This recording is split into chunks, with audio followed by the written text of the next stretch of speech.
उत्तर प्रदेश के संभल में करोड़ों रुपए की सरकारी जमीन पर प्रशासन ने बड़ी कार्रवाई शुरू कर दी है। संभल मुरादाबाद हाईवे पर स्थित करीब 38 बीघा बेशकीमती सरकारी जमीन को कब्जा मुक्त कराने की प्रक्रिया शुरू कर दी गई है। इस जमीन की मौजूदा बाजार कीमत 101 करोड़ रुपए से ज्यादा बताई जा रही है। जांच में खुलासा हुआ है कि यह भूमि वर्ष 1954 में ही नगर पालिका परिषद को केवल प्रबंधन के लिए दी गई थी, लेकिन वर्ष 1967 में नगर पालिका स्तर से कथित रूप से इसका पट्टा कर दिया गया था, जबकि नगर पालिका को इस जमीन का पट्टा करने का कोई अधिकार नहीं था।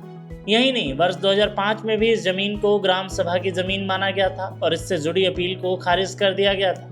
हाल ही में जब मामला प्रशासन के संज्ञान में आया तो वर्ष 1954 से लेकर अब तक के सभी अभिलेखों को दोबारा जांचा गया। जांच में रिकॉर्ड और अधिकारों से जुड़ी बड़ी अनियमितता सामने आई। इसके बाद प्रशासन ने जमीन को कब्जा मुक्त कराने की कार्रवाई शुरू की। अधिकारियों का कहना है कि सरकारी भूमि पर किसी तरह का अवैध कब्जा बर्दाश्त नहीं किया जाएगा। संभल में हुई इस कार्रवाई से सरकारी जमीनों पर कब्जा करने वालों के लिए एक बड़ा संदेश दिया गया है। अब प्रशासन यह भी जांच कर रही है कि इस पूरे मामले में किन लोगों की भूमिका रही और फर्जीवाड़े के पीछे कौन कौन जिम्मेदार है। देखिए, शिकायत प्राप्त हुई थी कि सरकारी ज़मीन को खुद-बुद करके निजी भूस्वामियों द्वारा बेचा जा रहा है और उसका व्यावसायिक उपयोग किया जा रहा है। तो इस क्रम में जांच कराई गई। जांच के दौरान ये तथ्य प्रकाश में आया कि संभल मुरादाबाद हाईवे के जस्ट किनारे एक सरकारी ज़मीन है, लगभग 38 बीघे के 4 नंबर हैं, जो एक के साथ जुड़े हुए हैं। सन 1954 में ये ज़मीन नगर पालिका परिषद संभल को प्रबंधन के लिए दी गई थी। 1967 में 13 साल बाद नगर पालिका परिषद के स्तर से इस जमीन का पट्टा, तथाकथित पट्टा किया जाता है और कुछ पट्टेदारों को ये जमीन आवंटित कर दी जाती है।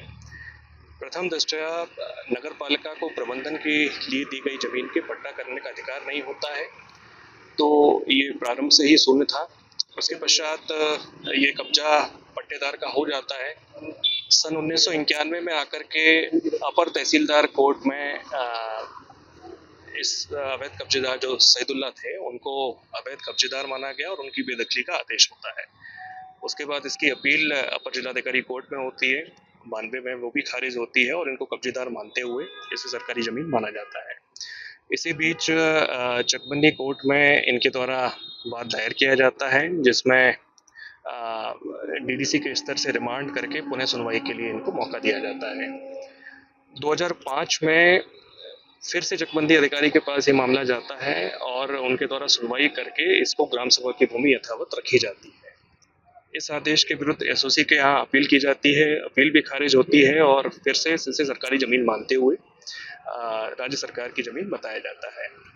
2008 में एसओसी के आदेश के विरुद्ध तत्कालीन डीडीसी जो प्रेम सिंह खड़क थे, उनके द्वारा अपने क्षेत्राधिकार से परे और गलत तथ्यों के आधार पर इस जमीन को निजी खातेदारों का बता दिया जाता है और उनको कब्जा दिए जाने के आदेश कर दिए जाते हैं। इस आदेश के विरुद्ध नगर पालिका प्रबंधन के द्वारा एक अपील हाईकोर्ट में आयोजित करने का प्रयास किया जाता है। अपील दाखिल भी हो जाती है, किंतु आश्चर्यजनक ढंग से 2013 में तत्कालीन ईओ राजकुमार गुप्ता, इनके द्वारा हाईकोर्ट में withdraw application, not press application file की जाती है कि उपरोक्त प्रकरण में नगर पालिका पैरवी करने का इच्छुक नहीं। ये मामला फिर धीरे धीरे बढ़ता हुआ आता है। कई बार कई स्तरों पे इसमें जांच होती है। अभी जब हाल में ही हम लोग के संज्ञान में ये मामला आया तो इसमें पूरा 1954 से लेकर के अब तक तफ्तीश कराई गई और ये पाया गया कि ये नवीन प्रति की ज़मीन है, बेशकीमती ज़मीन है, जिसका अलग अलग समय पे गलत लोगों के द्वारा अपने अपने व्यावसायिक प्रयोग के लिए उपयोग किया गया। नाम दर्ज कराने का भी प्रयास किया गया।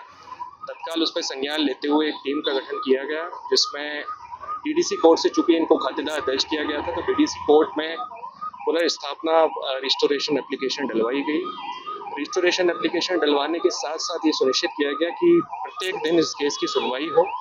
हालांकि बहुत इसमें प्रत्यक्ष और अप्रत्यक्ष रूप से कोर्ट में सुनवाई ना हो पाए, इस आशय हेतु कुछ लोगों के द्वारा प्रयास भी किए गए, लेकिन फाइनली कल डीडीसी कोर्ट के द्वारा ये सुन करके राज्य सरकार के पक्ष में निर्णय कर दिया गया।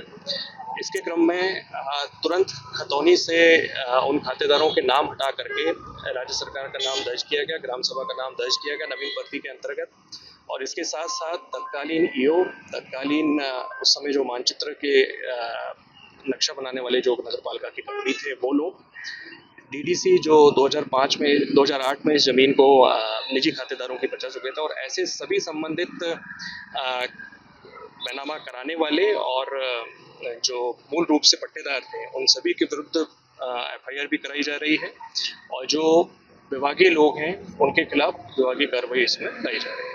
ये 2.5 हेक्टेयर भूमि है।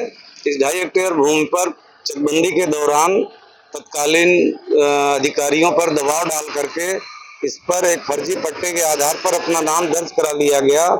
आज वर्तमान डीडीसी श्री अजोर जी ने उस पट्टे की एंट्री को निरस्त कर दिया, जिसके क्रम में आज जिला प्रशासन के द्वारा इस पर कब्जा लिया जा रहा है।